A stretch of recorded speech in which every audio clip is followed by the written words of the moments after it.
পহেলা কার্তিক। হ্যাঁ। আর এটা ভাদ্র 19 কি 18।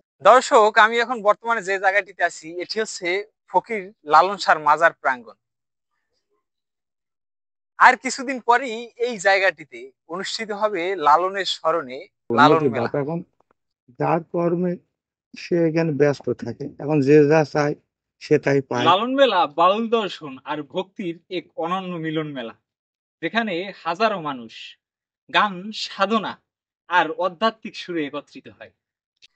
লালন শাহ হচ্ছে বাংলাদেশের অমর বাউল সাধক এবং যুগান্তকারী প্রবক্তা। তার জন্ম ও মৃত্যু উপলক্ষে প্রতি বছর দুইবার লালনের এই মাজারের প্রাঙ্গণেই অনুষ্ঠিত হয় লালন মেলা। আর কিছুদিন পরেই এই জায়গাটা মেলার কারণে জমজমাট হয়ে উঠবে।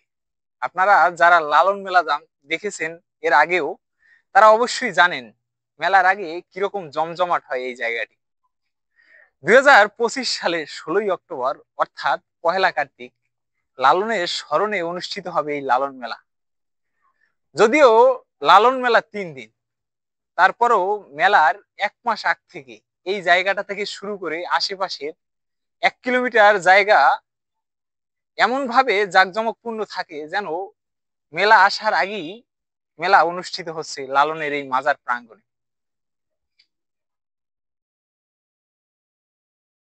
লালন শাহ জন্মের পর কুষ্টিয়ার ছেউরিয়ার এই জায়গাটিতে জীবনের বড় একটা সময় পার করেছে।